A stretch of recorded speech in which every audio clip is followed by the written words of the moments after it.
일본 정부가 이르면 올해 봄부터 후쿠시마 원전 오염수 이걸 방류하겠다고 예고했습니다.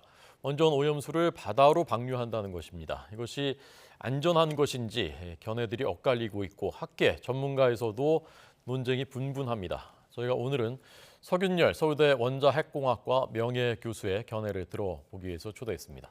교수님 안녕하십니까? 네, 오랜만입니다. 네, 어서 오십시오. 자, 우선 이 원전 오염수 이게 이제 정확히 뭔지 잘 모르시는 분들도 많으니까 이게 어떤 것인지부터 좀 설명을 먼저 해주시면 좋을 것 같습니다. 말 그대로 더러운 물인데요. 일단 원자로라는 걸 끈 다음에도 열이 많이 나요. 네, 네. 그러면 일단은 냉각시켜줘야 되겠죠.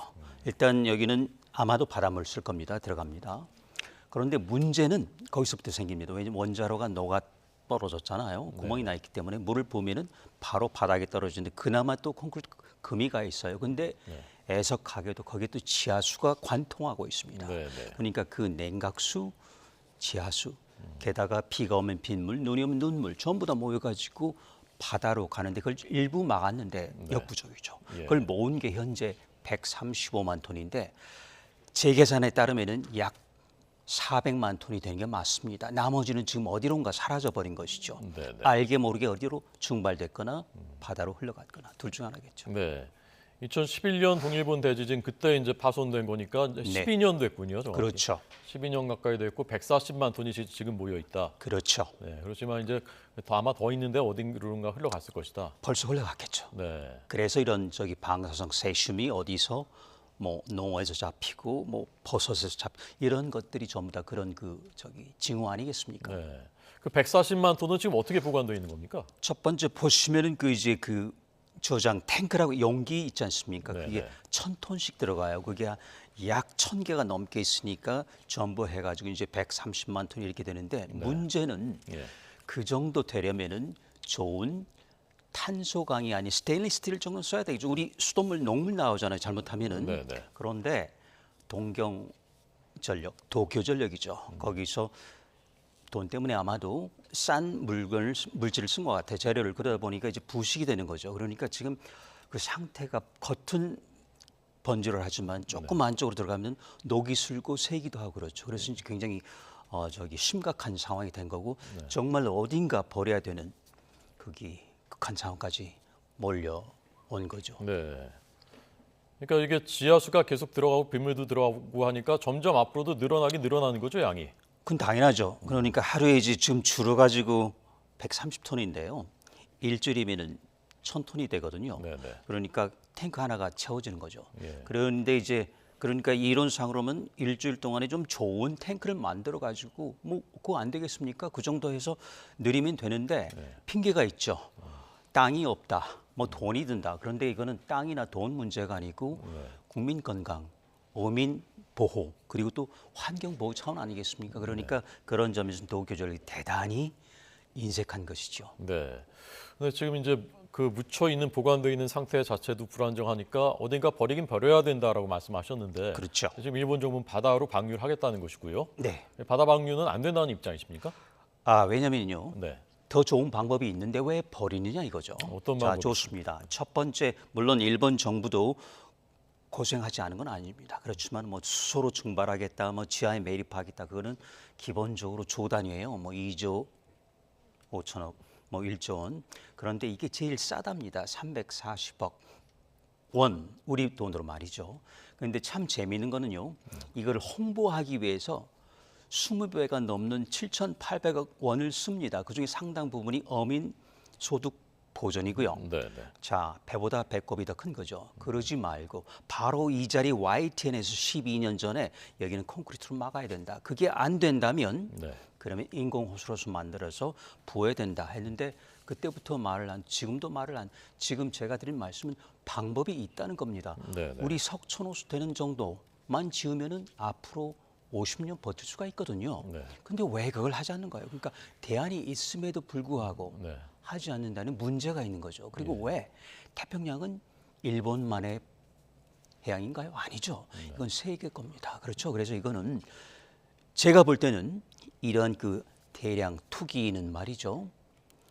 해양 테러, 태평양 테러죠. 네. 그래서 더 이상 이제 우리는 태평양이 아닌 안태평양이 태평하지 않은 겁니다. 그리고 바다는 울타리가 없죠. 다 이제 물들게 대서양, 인도양, 뭐 북극, 남극까지 시간 문제일 뿐입니다. 그래서 지금 해류 따라가지고 우리나라에 올까 안 올까가 문제가 이건 전 생태계에 대한 테러라는 것이죠.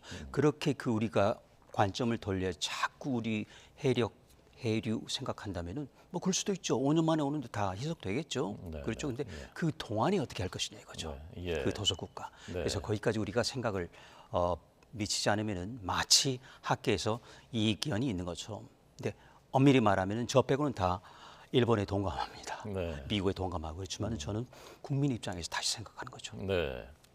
그러니까 이제 교수님은 석촌호수 같은 거 이제 큰 걸 만들어서 인공호수에 가둬두거나 아니면 시멘트, 콘크리트로 거기에 이제 막거나 이렇게 하면 그게 맞아요. 된다 말씀이신데 지금 이제 교수님 말씀하신 대로 교수님 빼고 학계의 다른 분들은 다 이게 바닷물에 흘려 보내면 워낙 미량이기 때문에 바닷물에 희석되면은 네. 문제가 없다. 그걸 생선이 먹는다 하더라도 네. 그 주장에 대해서 어떻게 생각하십니까? 맞습니다. 그런데 그거는 나머지 삼중수소를 뺀 나머지가 전부 정화가 됐다, 걸러졌다는 대전제 조건이 있습니다. 네. 저는 반대입니다. 왜냐하면요, 135만 톤 올림픽 규격 수영장 600개가 넘어요. 그거를 정화를 한다는 건 불가능합니다. 그리고 얼마 전에 태평양 도서 포럼에서 조용한 과학자들 5명이 발표했지 않습니까? 불확실하고 부정확하고 불투명하다. 그리고 일부에 대해서만 전수조사도 한 것도 아니고 좋은 것만 빼가지고 아주 몇십 리터 정도. 이거는 우리가 아시죠? 135만 리터 중에서 몇 리터, 몇십 리터 가지고 표본 조사라고 할 수 있을까요? 대표를 할 수 없는데요. 그래서 그거를 일본 정부나 도쿄 전력이 발표를 믿는다면 저는 이단인 것이죠. 네. 저는 그걸 믿지 않는다. 왜냐하면 총량이 제가 머리엔 계산이 되어 있거든요. 네.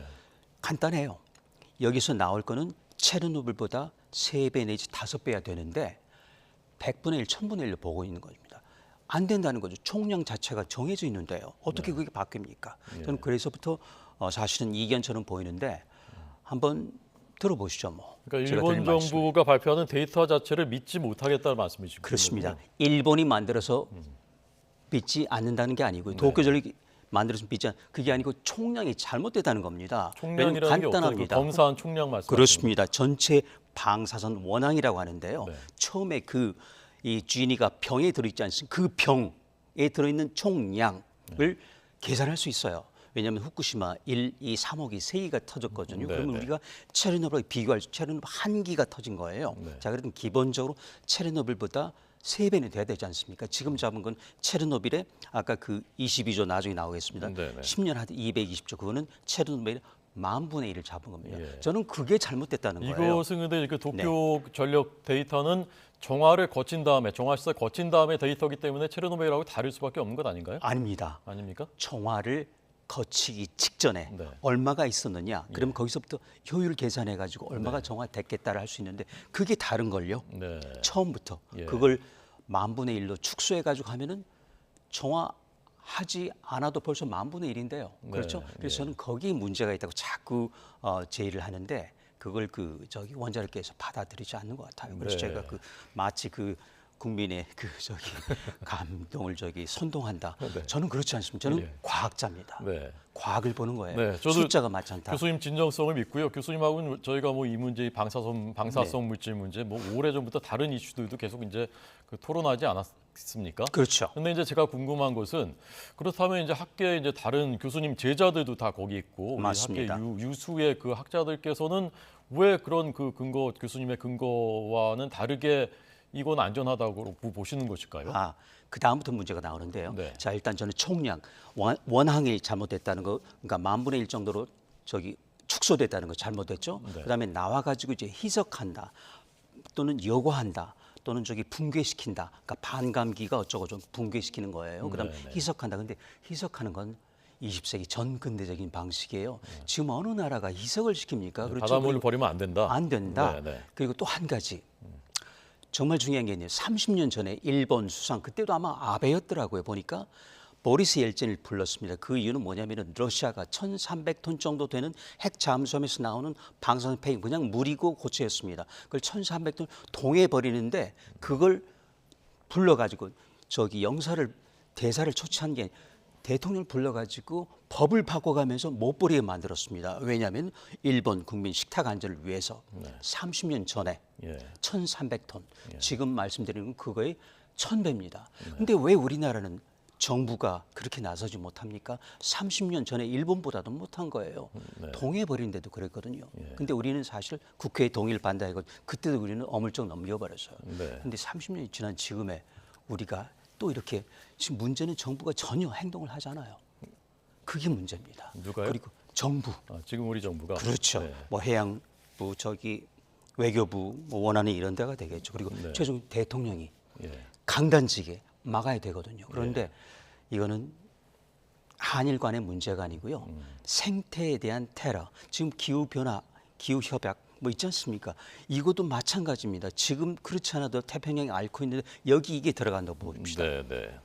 이건 참을 수 없는 그런 도전입니다. 교수님, 그러면 그 국제 원자력 기구가 IAEA가 이 오염수의 안전성을 이제 검증을 한다고 하는데 이 결과가 나오면 이것은 신뢰하실 수 있는 것입니까? 아닙니까? 왜냐하면요, 이거는 처음부터 2011년 3월 11일부터 그 당시에 흘러나가는 물부터 해가지고 그리고 이 으깨진 모양 전부 다 그때부터 모은 그 당사자가 아니라면 지금 가서 일본이 동경전력이 준 모든 자료를 가지고 할 거 아닙니까? 그 출발점이 잘못됐다는 거, 이거는 정답이 벌을 써 있습니다. 괜찮다는 거예요. 그 이유는 국제 원자력이 지금 나서는 게 아니고요. 12년 전부터 아주 굉장히 치밀하게 준비해 왔습니다. 그 당시 아마노라고는 일본 사람이 사무총장이었고 얼마 전에 죽었죠. 지금 어쨌든 같은 기조입니다. 그리고 미국이 일본이 주도하고 있어요. 왜냐? 분담금이 제일 많거든요. 우리나라보다 훨씬 많거든요. 그리고 미국이 항상 보여주잖아요. 같습니다. 미국하고 국제원자력기구는. 그래서 그런 그 편파적인 정치 성향을 띤 기관이 공정치 못하게 한 걸 우리가 공정하게 믿는다. 아니죠. 신뢰를 잃은 기관입니다. 우리나라 그 원자력 안전위원회도 이전 정부 때부터 7번 전문가들을 불러서 이제 검증을 한 결과 일본 정부가 이제 오염수를 정화하는 설비 성능에 문제가 없다, 그리고 방류해도 괜찮다라는 결론 내렸다고, 국회 입법조사처도 같은 결론 내렸다고 하고요. 그렇죠. 그리고 이제 말씀하신 우리 정부에 가만히 있느냐는데 중국 정부도 가만히 있는단 말입니다. 이것은 이게 안전성에 문제가 없다라고 판단하기 때문에 그런 것 아니겠습니까? 중국은요, 물 맞습니다. 언행은 있지만 행동이 없어요. 그렇죠. 아무것도 하지 않고 있죠. 그렇죠. 그 이유는 뭡니까? 미국, 중국 간에 지금 무역 전쟁 아닙니까? 지금 미국이 지금 일본 원자력을 옹호해 줘야 되거든요. 그러니까 미국이 눈 감고 있죠. 그럼 중국도 당연히 말만 하고 행동은 따르지 않습니다. 그렇지만 우리는 물론 한미 동맹이 있긴 하지만은 우리는 깨끗해요. 미국 보세요. 중국 보세요. 전에 원자탄, 수소탄 실험으로 해양 대기를 얼마나 많이 더럽혔습니까? 원죄가 있다는 것이죠. 미국 보세요. 1,000번 넘게 했거든요. 입이 10개라도 말을 못하죠. 우리는 깨끗합니다. 우리가 나서야 되는 것이고, 그래서 이건 한일 간의 문제가 아니고 세계 생태계와의 전쟁이다. 한일 간의 전투가 아니다. 그래서 그런 차원에서 우리가 밀고 나가야 돼. 그런 점에서 누군가 강단진 지도자가 나와서 밀어야 된다. 다시 말씀드릴게요. 30년 전 1,300톤짜리를 못 버리게 막은 일본. 그래서 일본이 하면 바르고 한국이 하면 그런가요?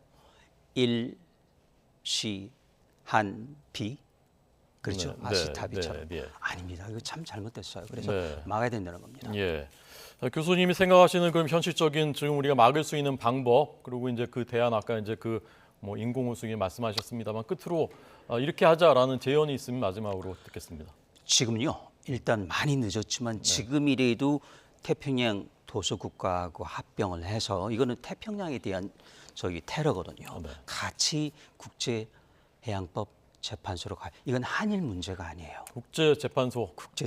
그리고 지금도 늦지 않았습니다. 그리고 적어도 저지 신청해야 되겠고 필요하다면 가처분 신청도 해야 돼. 시간 충분합니다. 2주면은 할 수 있어요. 근데 왜 그걸 손 놓고 있는지. 아마 한일 관계 우리는 그 이상이라고 봅니다. 우리 국민 식탁 문제 아닙니까? 네, 알겠습니다. 자, 오늘 이 문제 논쟁이 뜨거운데요. 오늘은 서균열 서울대 원자력공학과 명예교수의 견해를 들었습니다. 교수님 잘 들었습니다. 고맙습니다. 네.